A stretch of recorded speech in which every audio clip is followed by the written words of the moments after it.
खुरमजरी ELITETV के test of cartoon महा मेंगता video सु हम तारा मुक्चरी मरो नंगसी इम्फाल फोंगो पाउसे सिंगी कार्टून सिंगदा कार्टूनिस्टना करी हाइनिलिबा करी फोंगोंलिबा करी वखल खलनिबा दो मियाम सनो थमजगे आन बलोक सगे संगा एक्सप्रेस की ओंथोकपनी दा सिंग व्यू याम फजबा कार्टून नि होय उसे ओया सिंग वरे सानबनी चिंगदा लेबा उसे ओया सिंगा सासन सिंगा तमदा लेबा सिंगा अदो उरोक लेरे अदगी थेंगु लेरे अदगी अखोय सजी लेरे अदगी थेबा लेरे अदगी ngसाई उरोकसिना हायबनी हौजिकी मतमसिदा सा उसे अखोयबु नुंसिबिबा मी थोलसे अखोय म्याम गी लाइबक फबनीना मोयबु कन्वीनर थोलैबा अखोय पीपल फॉर एनिमल काइना तोंगा थोलक्तना सा उसे हातपा लमलकी सा उसे हातना चादना तोरि म्याम से थिंगनबा थोलैसि यामना नुंगाइबा फावी हायदना ngसागी उरोकसिना हायबदुनेबा अदैदा ngसागी कनोसिना खुमे थेंगुसिना स्वाइदा लेबा नखोयगदी नायबक फरेदा चिंगदा लेबा अखोयदी उपाय लेते कैथेल फोंगना योलेना अदो मैम से लोई ये अखोगी जंगल फंगबा लमलकी साउसे मैम सिंग से कोई कैथेल सेनापति दा करीदा मैम फंगो दो कोई ममांग अदम उग्र दुनिया कोई योंगदगी करीदगी अदगी सजीदगी मैम से तो चिंजा उन चानबगी योनबदो कोने थेंगनबदोनी अदम मैम दोना नोयगी लाइबे याम फारे अखोई दिसदे तोइसिदी अदम फारगा चाबा योनबा दोना कैथेल दा फंगेदना यामना कय हाइतारे नुंगाइतबा अदो मोदु कन्वीनर थोलकपदुदी यामना फबा अदुम मैमदु लैबदुगी याम फजबा सिसु कोई वान थोक लैबा कार्टून ने थमजगे मथंगदा लैसिना कोई सना लेबा की लोरेदना आयदुनी अदेदा खबर जे पारगा मै अहलननी से वरी सन्दबनी मोरादा फमगा सुम अमना कय हायगदा मरी मरी पासिनखरेने ओइदौरी जाला मखोय लीला सिबोना हजिक मथंग मथंग नहाना कोई हानगी चिमरे संगरे एमएलए मैम संगरे ngarang सु मुक संगरे अदुना ngarang अखोय अंड्रोकेंदगे एमएलए ना हायरमदुनी अखोयना हायबसिदा उनहंद्रबा ताबिदबा तारगदी कोई बीजेपी की एमएलए में लेबे कई कानरीगे कोई रिजाइन तौनी हायदुनी पेलक्तबा मैम से अखोयना हायदुनी थौना लेबा लिंजेन मानबा में दरकार ओय लिंजेन बो मानद्रबा कनाम तो उसिलोयदुनी मोय कुन कुंथ्रा दुना अखोय लोय रिजाइन तौरनी बीजेपी दगी नोयना अखोय पॉपुलर गवर्नमेंट अमा लेहंद्रदि हायदि मोदी खंगदे अदगी अमित शाह खंगदे मुझे कनम खलक ताबनी मदु नतिसदि अमा नंग चलुनी जी हुजूर नंग चलुनी अरे अमा मु कौशले चकनी अमदम अमा हायनी अमदम हायनी पेलक्तबा अदुना थौना लेबा चंगी अदुना अखोयने हायजबदो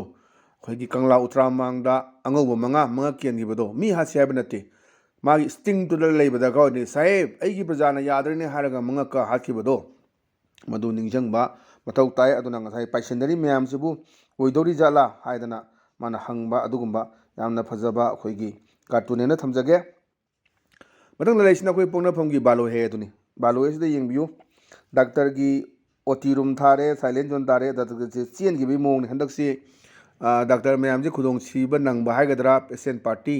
गा कोई पाव फामला वाटपा अदगी डॉक्टर फुब चैब तौरपा हॉस्पिटल की इंफ्रास्ट्रक्चर मैम थुगाइब खोकाइब मैम से कोई उब फंगे अदुदा बेस तौरकांदा तौबा अखोयगी येकपा कार्टून ने थमजगे अदमाना हायरे हई अनाबदु आईसीयू दे लेखरबनी आई हयंगदगी थानी मपाना चलनी कोना और ngसाई अखोयगी सीनियर डॉक्टर सिंग मैम तौरगा स्पेशलिस्ट मैम से यंगबिरगा लेरगदी नुंगाइनी हायबा होय मयाम मी चामा चनी फंगंदबा अखोय ngमदबा याय दुगा खरा साथीबा नाबसिंगदुदी खरा स्पेशलिस्ट डॉक्टर से सीनियर डॉक्टर से यंगनी हेना फबा होयगनी अवी इंटर्न तौरिबा पीजी दे थादोकपदो मदुसु अफबा नते मोयदा थादोकबा या थादोकपिगदबनी और हनकसी कोई रिम्स की ओरो तोंगान तोमा लालु मंगा अपुनबा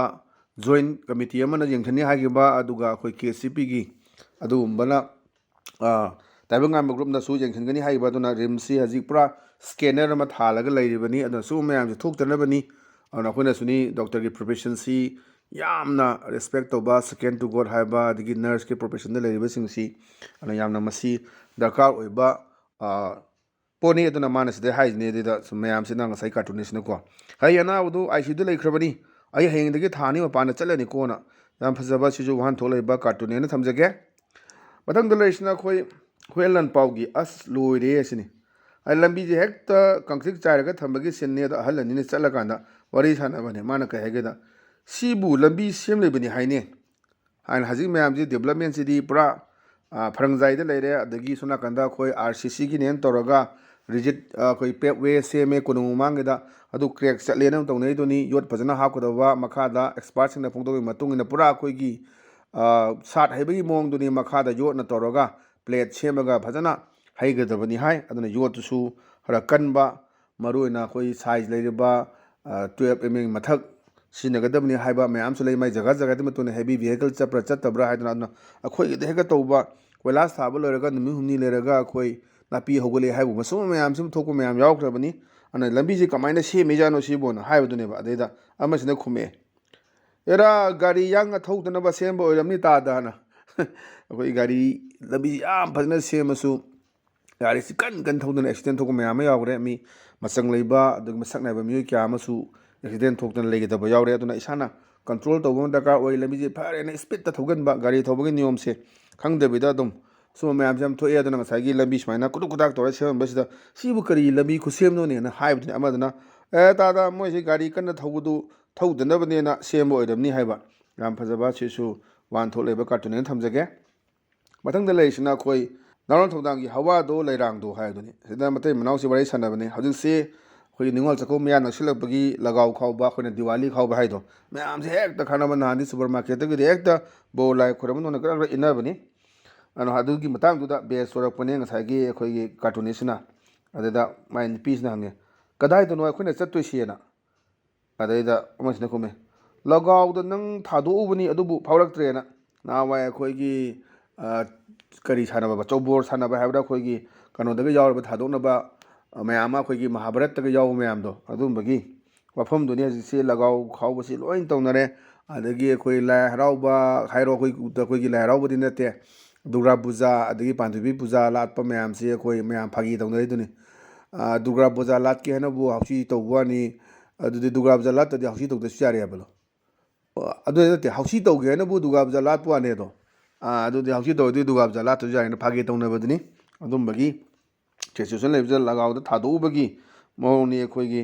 ꯂꯩꯔꯤꯕꯁꯤ ꯋꯥꯍꯟꯊꯣꯛ ꯂꯩꯕꯁꯤꯁꯨ ꯀꯥꯔꯇꯨꯟꯅꯦꯅ ꯊꯝꯖꯒꯦ ꯑꯗꯨꯒ ꯃꯊꯪꯗ ꯂꯩꯔꯤꯁꯤꯅ ꯑꯩꯈꯣꯏ ꯄꯤꯄꯜꯁ ꯀ꯭ꯔꯣꯅꯤꯀꯜꯒꯤ ꯃꯣꯠꯂꯤ ꯃꯟꯗꯦ ꯑꯗꯨꯅꯤ ꯃꯣꯠꯂꯤ ꯃꯟꯗꯦꯁꯤ ꯌꯦꯡꯕꯤꯌꯣ ꯃꯌꯥꯝꯁꯦ ꯑꯩꯈꯣꯏ ꯀꯩ ꯍꯥꯏꯇꯥꯔꯦ ꯏꯂꯦꯛꯇꯦꯠꯇꯤ ꯑꯣꯏꯗꯣꯔꯦ ꯃꯤꯅꯤꯁꯇꯔ ꯀꯩꯀꯩ ꯑꯣꯏꯕꯗꯤ ꯍꯧꯖꯤꯛꯇꯤ ꯂꯩꯇ꯭ꯔꯕꯅꯤꯅ ꯑꯗꯨꯅ ꯃꯥꯁꯤ ꯀꯨꯔꯇꯥ ꯄꯥꯏꯖꯃ ꯁꯦꯠꯂꯦ ꯅꯦꯍꯔꯨ ꯇꯨꯄꯤ ꯎꯞꯄꯦ ꯑꯗꯨꯅ ꯔꯥꯖꯅꯤꯇꯤ ꯋꯥꯂꯥ ꯑꯃꯗꯤ ꯑꯣꯏꯔꯦ ꯃꯥꯒꯤ ꯁꯦꯀ꯭ꯔꯦꯇꯔꯤꯁꯤꯅ ꯍꯥꯏꯔꯦ ꯃꯦꯁꯦꯖ ꯑꯃ ꯂꯥꯛꯑꯦꯅ ꯁꯦꯟꯇꯔꯗꯒꯤ ꯀꯃꯥꯏꯅ ꯂꯥꯛꯀꯦꯗ a message from the center sir ꯁꯦꯟꯇꯔꯗꯒꯤ ꯃꯦꯁꯦꯖ ꯑꯃ ꯂꯥꯛꯑꯦ ꯁꯥꯔ ꯀꯔꯤꯅꯣ ꯍꯥꯏꯔꯒꯅ ꯁꯦꯖ ꯀꯩ ꯍꯥꯏꯔꯒꯅ the absolute majority of the party won't make any difference without internal unity ꯍꯥꯏꯔꯛꯏꯁꯦ ꯃꯅꯨꯡꯗ ꯑꯩꯈꯣꯏ ꯌꯥꯅꯕ ꯄꯨꯔꯛꯇ꯭ꯔꯤꯉꯩ ꯑꯦꯕꯁꯣꯂꯨꯠ ꯃꯦꯖꯣꯔꯤꯇꯤ ꯑꯣꯏꯔꯁꯨ ꯀꯔꯤꯝ ꯀꯥꯟꯅꯔꯣꯏ ꯁꯤꯅꯦꯕ ꯑꯗꯨꯅ ꯍꯧꯖꯤꯛꯁꯦ ꯃꯌꯥꯝ ꯑꯃ ꯄꯥꯏꯁꯤꯟꯅꯈ꯭ꯔꯦ ꯉꯔꯥꯡꯁꯨ ꯄꯥꯏꯁꯤꯟꯅꯈ꯭ꯔꯦ ꯅꯍꯥꯟꯁꯨ ꯄꯥꯏꯁꯤꯟꯅꯈ꯭ꯔꯦ ꯅꯤꯡꯉꯣꯜ ꯆꯥꯛꯀꯧꯕꯒꯤ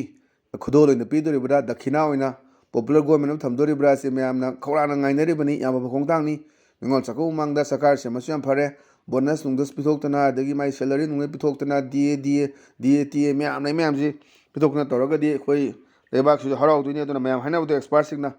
ꯑꯅꯧꯕ ꯁꯔꯀꯥꯔ ꯑꯃ ꯄꯣꯄꯨꯂꯔ ꯒꯚꯔꯟꯃꯦꯟ ꯑꯃ ꯁꯦꯝꯕ ꯉꯝꯗ꯭ꯔꯒꯗꯤ 2027ꯗꯗꯤ ꯑꯩꯈꯣꯏ ꯊꯝꯕꯥꯜꯁꯤ ꯃꯔꯥꯏꯕꯛ ꯀꯗꯣꯝ ꯆꯠꯇꯣꯏꯅꯣ ꯀꯥꯏꯅ ꯇꯣꯉꯥꯟ ꯇꯣꯉꯥꯟꯕ ꯄꯣꯂꯤꯇꯤꯀꯦꯜ ꯑꯣꯕꯖꯔꯚꯔ ꯑꯗꯩ ꯀ꯭ꯔꯤꯇꯤꯛ ꯑꯗꯨꯒ ꯄꯣꯂꯤꯇꯤꯀꯦꯜ ꯀꯃꯦꯟꯇꯦꯇꯔ ꯃꯌꯥꯝꯅ ꯍꯥꯏꯕ ꯃꯌꯥꯝꯁꯨ ꯂꯩꯔꯕꯅꯤ ꯑꯗꯨ ꯌꯦꯡꯕ ꯇꯥꯕꯅꯤ ꯑꯗꯨꯅ ꯃꯣꯗꯤꯅ ꯑꯗꯨꯒ ꯑꯃꯤꯠ ꯁꯥꯍꯅ ꯃꯅꯤꯄꯨꯔꯗ ꯅꯤꯡꯉꯣꯜ ꯆꯥꯛꯀꯧꯕꯒꯤ ꯃꯥꯡꯑꯣꯏꯅꯅ ꯈꯨꯗꯣꯜ ꯑꯃ ꯄꯤꯔꯛꯇꯕ꯭ꯔꯥ ꯍꯥꯏꯕꯗꯨꯗꯤ we have to wait and ꯋꯥꯆꯅꯤ ꯑꯗꯨꯅ ꯉꯁꯤꯒꯤꯗꯤ ꯑꯗꯨꯝꯕ ELITETVꯒꯤ ꯇꯦꯁ ꯑꯣꯐ ꯀꯥꯔꯇꯨꯟꯒꯤ ꯃꯍꯥꯎ ꯃꯇꯥꯡ ꯑꯁꯤꯗ ꯂꯣꯏꯁꯤꯟꯖꯔꯦ ꯃꯤꯠꯌꯦꯡ ꯇꯥꯕꯤꯔꯤꯕꯁꯤꯡꯕꯨ ꯑꯃꯨꯛ ꯀꯟꯅ ꯈꯨꯔꯨꯝꯖꯕ ꯂꯣꯏꯅꯅ ꯀꯥꯏꯅꯅꯕ ꯌꯥꯊꯪ ꯅꯤꯖꯔꯤ ꯄꯤꯅꯕꯤꯔꯁꯤ